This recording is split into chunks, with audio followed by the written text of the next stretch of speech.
साथ। आइए हम सीधे परमेश्वर के वचन में चलते हैं।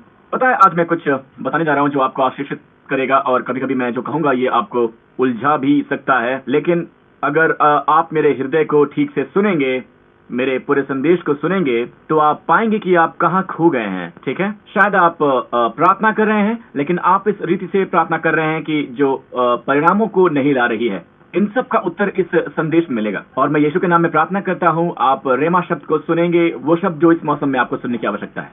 लोग पवित्रता के बारे में बात करते हैं। पवित्रता है क्या? पवित्रता का अर्थ दोनों यूनानी में हागियोस है और इब्रानी में कदोश है। जी हाँ, कदोश।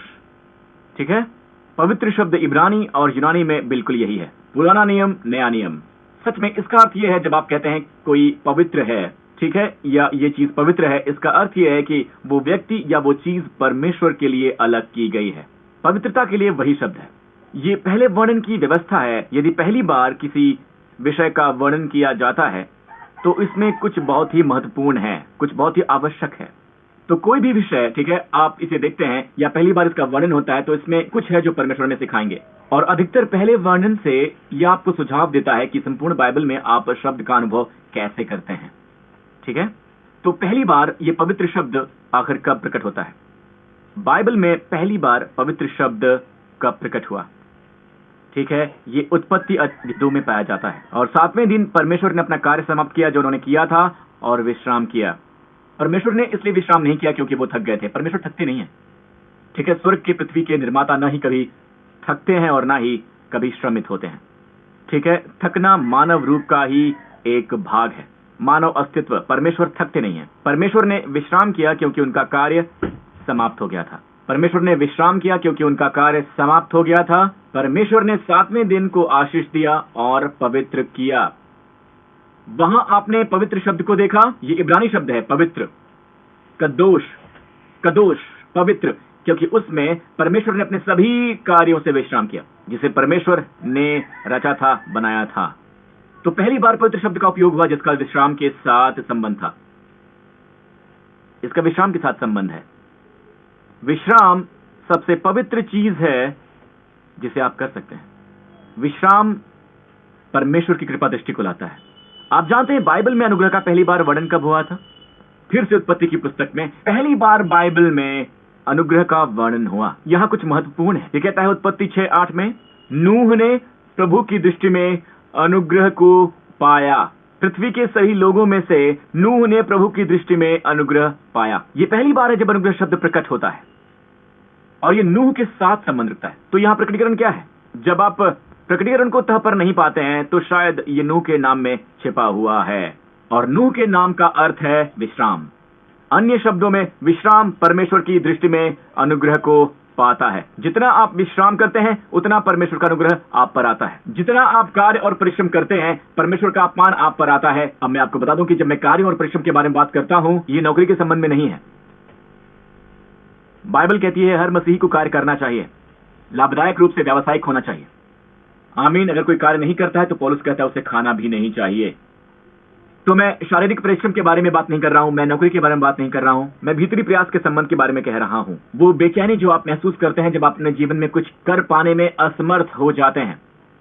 ठीक है, ये दुष्ट है। मैंने कहा ये बुराई है। परमेश्वर चाहते हैं कि आपका हृदय विश्राम करे। मसीह के लिए एक ही परिश्रम है। इब्रानियों 4 में, क्षमा कीजिए, वचन 9 में, वहां एक विश्राम रह जाता है। सबस्तिस्मोस यूनानी में, परमेश्वर के लोगों के लिए, उसके लिए जो परमेश्वर के विश्राम में प्रवेश कर चुका है, वो जब्त भी कर लिया गया है। कहिए जब्त। अपने खुद के कार्यों से, जैसे परमेश्वर ने अपने कार्यों से किया। तो परमेश्वर ने विश्राम किया क्योंकि उनका सारा कार्य समाप्त हो गया था, और वो हमें बता रहे हैं आपके पास यही स्वभाव होना चाहिए। तुम्हें भी मेरी तरह विश्राम करना चाहिए। पर हम कहते हैं कि अभी कुछ करना बाकी है। डायपर बदलना है, खाना बनाना है। यदि आप खुद खाना बनाते हैं, आपका सहायक नहीं है, ठीक है, कुछ चीजें करने को अभी भी है, ठीक है, हमें गृह कार्य भी करना है, लेकिन परमेश्वर कह रहे हैं कार्य समाप्त हुआ है। तो अन्य शब्दों में हमें परमेश्वर के विश्राम में प्रवेश करना है और वापस आकर इन चीजों को करना चाहिए। और आप चकित होंगे कि जब आप उन चीजों को तनाव के बिना, परिश्रम की आत्मा के बिना करते हैं, ठीक है, आप उन बातों को स्वर्ग के स्पर्श के साथ पूरा करते हैं। चलिए मेरी कुर्सी लाइए, ठीक है। और बाइबल में एक ही जगह पर परिश्रम करने के लिए कहा गया है, और वो यहाँ है, वचन 11। तो आओ विश्राम में प्रवेश करने के लिए परिश्रम करें। अब हम सब कहेंगे, आओ हम परिश्रम करें। ठीक है, विचलित ना हो, ये केवल एक कुर्सी है, निश्चय ही आपने कुर्सियां देखी होंगी पहले। आइए सब कहें, आओ हम परिश्रम करें विश्राम में परिश्रम के लिए। तो केवल परिश्रम, मैं आपको एक कार्य देना चाहता हूं, ठीक है, 1 सप्ताह के लिए इसे करें। एक परिश्रम जो आप करते हैं वो है विश्रामित होने के लिए परिश्रम, विश्राम में होने के लिए परिश्रम, ठीक है। ये केवल वही परिश्रम है जो आप करते हैं। और बाइबल कहती है इफिसियों अध्याय 2 में, परमेश्वर जो दया का धनी है, कितना सुंदर संदर्भ है, दया का धनी। आप ऐसे संदर्भ को नहीं पाएंगे, क्रोध का धनी। परमेश्वर में क्रोध है, लेकिन वो क्रोध में धनी नहीं है, वो दया के धनी है, ठीक है। उनके महान प्रेम के कारण, जिसके द्वारा उन्होंने हमसे प्रेम किया, जब हम पाप में मरे हुए थे, उन्होंने हमें मसीह के साथ जीवित रखा। अनुग्रह के द्वारा आपका उद्धार हुआ और हमें एक संग जिलाया है। एक संग यहाँ आप और आपका मित्र नहीं है, ठीक है, आप और मैं नहीं, ठीक है, ये आप और मसीह हैं, मैं और मसीह एक साथ। परमेश्वर ने हमें जिलाया है। जब परमेश्वर ने यीशु को मरे हुए में से जिलाया, परमेश्वर ने मुझे भी एक साथ जिलाया। परमेश्वर ने आपको यीशु के साथ जिलाया है, हम एक साथ बिठाया है। परमेश्वर ने आपको यीशु के साथ मसीह में स्वर्गीय स्थानों में बिठाया है। क्यों? ताकि आने वाले युग में परमेश्वर अधिकाई से धन को दिखा सकें। आप जानते हैं, लोग ऐसी बातें कहते हैं, जब यीशु फिर से आएंगे अनुग्रह के बांटने का अंत हो जाएगा। अनुग्रह का अंत कभी नहीं होता। यहां पर पढ़ें, आने वाले युग में परमेश्वर अपने अनुग्रह के बड़े धन को दर्शाएंगे अपनी भलाई में, मसीह यीशु में हमारे लिए। जी हां, आने वाले युग में परमेश्वर अपने अनुग्रह के धन को प्रकट करेंगे। तो बाइबल कहती है हम मसीह के साथ बिठाए गए हैं, तो ये मेरा सिंहासन है।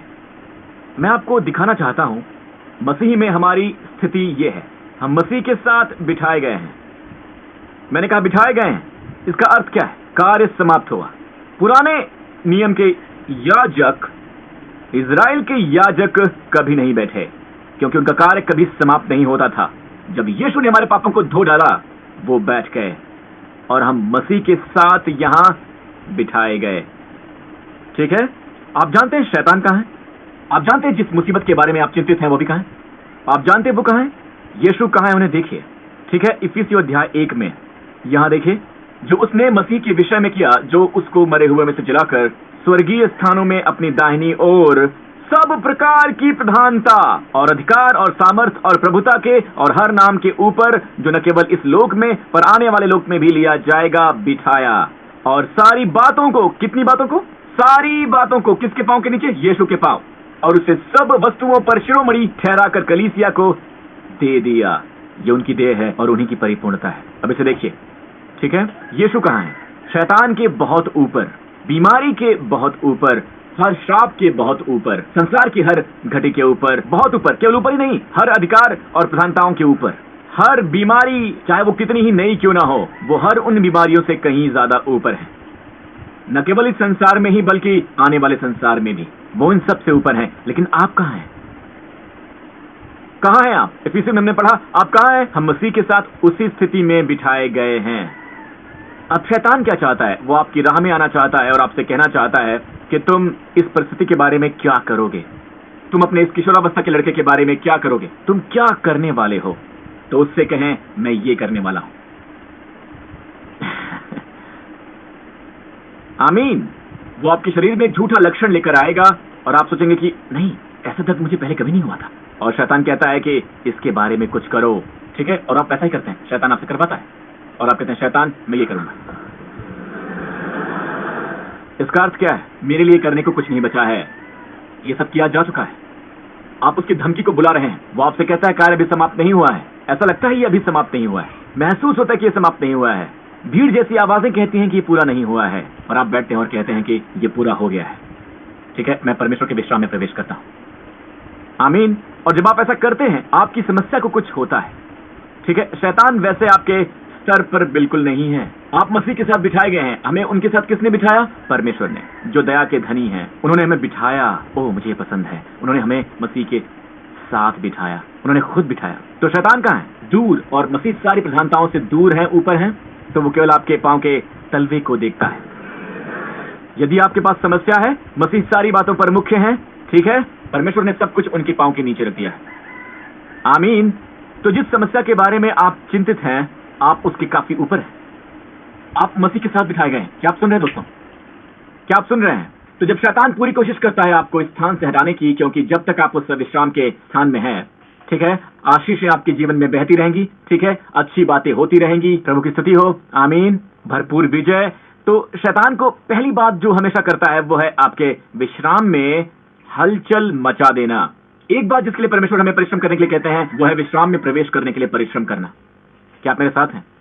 आप जानते हैं परमेश्वर बुराई की परिभाषा कैसे देते हैं? जब भी ये शब्द दुष्ट या बुराई आता है नए नियम में, पता है इसे परमेश्वर कैसे परिभाषित करते हैं? तो बताइए एक दुष्ट हृदय क्या होता है? आज ये देखिए इब्रानियों 3 में, ठीक है, हे भाइयों चौकस रहो कि तुम में से ऐसा बुरा और अविश्वासी मन ना हो जो जीवते परमेश्वर से दूर हट जाए। आप दुष्ट शब्द को देखते हैं, ये यूनानी शब्द पोनेरोस से है, ठीक है, पोनेरोस। अब हर बार जब आप नए नियम में दुष्ट शब्द को देखते हैं, ये पोनेरोस शब्द एक दुष्ट व्यक्ति, दुष्टता, दुष्ट चेतना, इब्रानियों 10 में ये वही शब्द है पोनेरोस। और अगर मैं पूछूं दुष्ट की परिभाषा दीजिए, आप क्या कहेंगे? कुछ बहुत बुरा। दुष्ट कुछ बुरा है, स्वभाव में बुरा है, स्थिति में बुरा है। पर क्या आप जानते हैं पोनेरोस की दूसरी परिभाषा शब्द बुरा है, ये पहली परिभाषा नहीं है। ये पहली परिभाषा नहीं है। पहली परिभाषा नए नियम में दुष्ट की ये है, परिश्रम से भरपूर। परिश्रम से भरपूर, जाल, कष्ट, दबाव और परिश्रम द्वारा परेशान।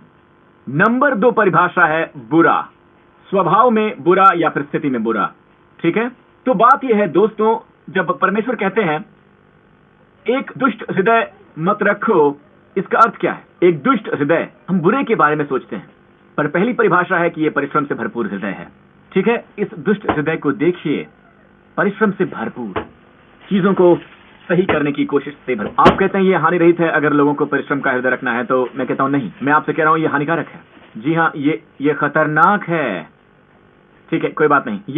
ये उस सुरक्षा का नाश करता है जो आपके पास है।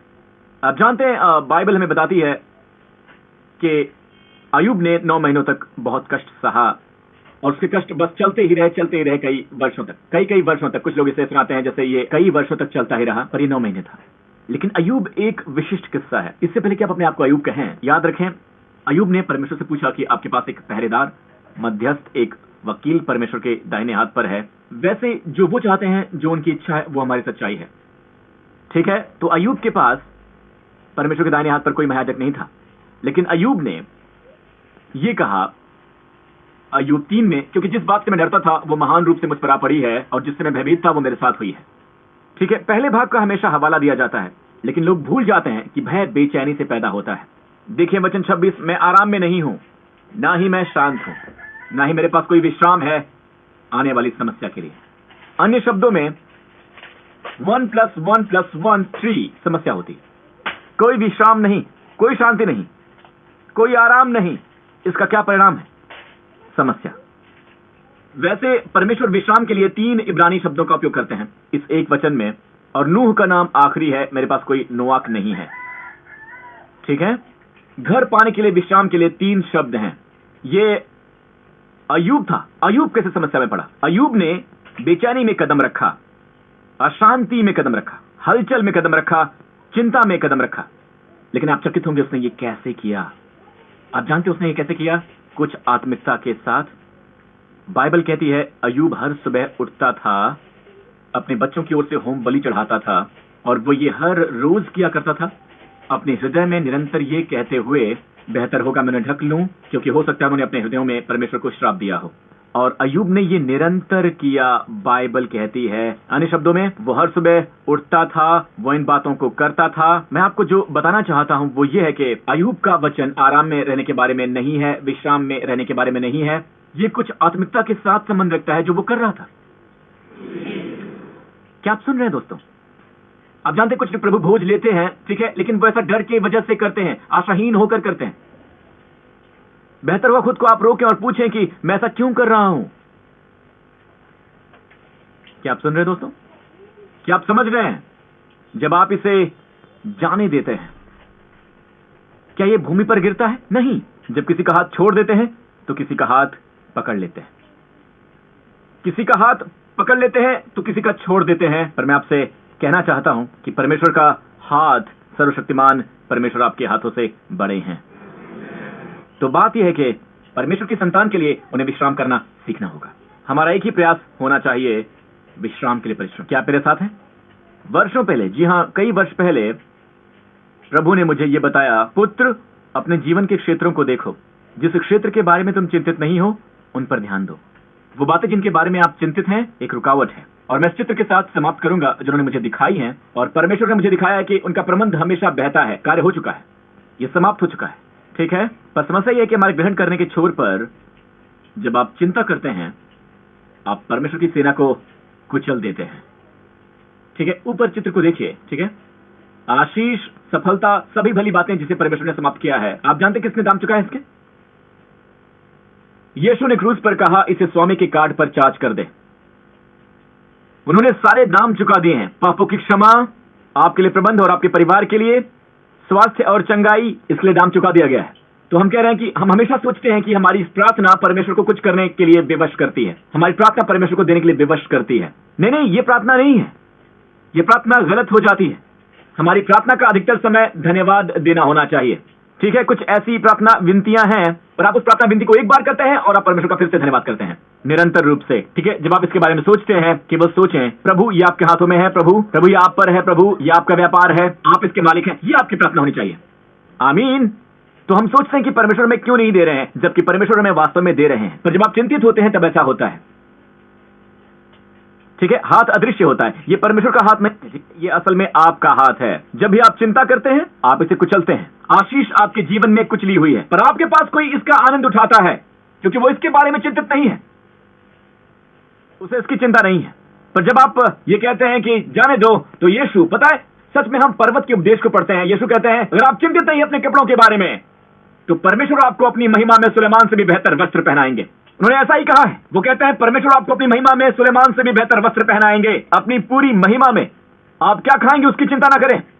वो कहते हैं कि कल की भी चिंता मत करो। यदि आप वचन को लें, किसी विचार को ना लें, विचार को ना लें, कल के लिए विचार को ना लें, तो ऐसा लगता है कि प्रभु कह रहे हैं कि आप गैर जिम्मेदार हो जाएं। नहीं, वो आपको सबसे जिम्मेदार व्यक्ति होने को कहते हैं। सबसे बड़ी जिम्मेदारी जो आप कर सकते हैं वो है, सबसे पवित्र चीज जो आप कर सकते हैं वो है विश्राम करना। और जब आप विश्राम करते हैं तो बैंग, ठीक है, प्रबंध बहता रहता है। ठीक है, जब आप चिंता करते हैं, जाने दीजिए। ठीक है, सुनिए सुनिए, अब आप ऐसे स्थान में हैं जहां परमेश्वर का वचन आगे जा रहा है। ठीक है, आप कहते हैं, पास्टर प्रिंस कितना आसान है। हाँ, परमेश्वर की बातें साधारण है, लेकिन सामर्थ्य भी हैं। ठीक है, अब आपके पास चीजें हैं जो बह रही हैं, आपको खुशी महसूस होती है। आप कहते हैं, हाँ मैं जानता हूं इसे, मैं जानता हूं, मैं अच्छे से जानता हूं दोस्त, अब मैं इसे जान गया हूं, कम ऑन, क्योंकि यह बह रहा है, आप इसे महसूस कर सकते हैं। सोमवार आता है, पास्टर प्रिंस की आवाज नहीं है। ठीक है, निश्चित करें कि आप चिंता ना करें। ठीक है, बिल्कुल भी नहीं। और आप सोचने लगते हैं कि आप जानते हैं, वैसे शायद ये अभिषेक था, ये चला गया है। नहीं, जांचें आपने इसे कहां कुचला है, कहां आपने चिंता करना शुरू कर दिया था। और शैतान सबसे वैध चिंताओं को भी आपके जीवन में बहाव रोकने के लिए उपयोग करता है। हे दोस्तों, आप एक बात करते हैं, विश्राम में प्रवेश के लिए परिश्रम करते हैं। अब से विश्राम में प्रवेश करने के लिए परिश्रम करें। यदि आप प्रार्थना कर रहे हैं, सुनिश्चित करें कि ये विश्राम से भरपूर हो। आमीन। आइए हम परिश्रम करें। आइए एक साथ कहें, आइए परिश्रम करें। इन इब्रानियों 4 फिर से दें, वचन 11, हम इसके साथ फिर समाप्त करेंगे। आओ हम परिश्रम करें, सब एक साथ पढ़ेंगे। आओ हम परिश्रम करें विश्राम में प्रवेश करने के लिए, कि कोई ऐसा ना हो कि कोई अविश्वास के कारण उसी उदाहरण के लिए गिर जाए। क्या आपने ध्यान दिया? अविश्वास का विपरीत विश्वास ही होना चाहिए। हम ऐसा सोचते हैं, पर नहीं, ये विश्राम है। अविश्वास का विपरीत है विश्राम। जब आप विश्राम में नहीं होते हैं, आप अविश्वास में होते हैं। और इसी के साथ हम अपने उपदेश के अंत में आ गए हैं। हालेलुया। परमेश्वर आप सबको आशीष दे, प्रभु की स्तुति हो। आप सब खड़े हो जाइए, मैं आप सबके लिए प्रार्थना करना चाहूंगा। याद रखिए, एक लड़ाई होगी, ठीक है, पर मैं चाहता हूं कि लड़ाई विश्राम में बने रहने के लिए करें। शैतान आपको जाने नहीं देगा इस संदेश के साथ। उन बातों को मन में उठाएं जो आपको हलचल मिलाती हैं या अंदर से हिला देती हैं, लेकिन हिलने से इनकार करें। विश्राम में रहने के लिए लड़ते रहें, परिश्रम करें, ताकि विश्राम में प्रवेश करें। और आपकी लड़ाई लड़ने के लिए नहीं है, पर विश्राम में रहने के लिए है। हे स्वर्गीय पिता, मैं आपके वचन के लिए आपका धन्यवाद करता हूं। और प्रभु, आपका फिर से धन्यवाद स्मरण दिलाने के लिए कि कार्य समाप्त हो चुका है। सारी बातें हमारे लिए पूरी हो चुकी हैं प्रभु, और आपने हमें सारी बातें दी हैं जो जीवन से संबंधित हैं और ऐश्वर्यता से संबंधित हैं। मैं प्रार्थना करता हूं स्वर्ग में पिता कि इस आने वाले सप्ताह में आप अपने लोगों को बिना रोकने वाली शांति और विश्राम देंगे। उन्हें एक नमूना दीजिए प्रभु कि विश्राम का जीवन कैसे हो सकता है, कि हम निरंतर रूप से इस विश्राम के पथ पर कैसे चल सकते हैं। प्रभु, मैं प्रार्थना करता हूं कि आप इन सभी को मुहैया कराएं इस सप्ताह, जहां वो इस विश्राम को चख सकें। इसके बजाय प्रभु, उनके आसपास जो भी चल रहा हो, पिता, मैं आक्रामक शांति के लिए प्रार्थना करता हूं। आक्रामक विश्राम जो उनके हृदय और मनों को सुरक्षित रखेगा प्रभु, उसके बजाय हे प्रभु, उनकी शांति आक्रामक होगी।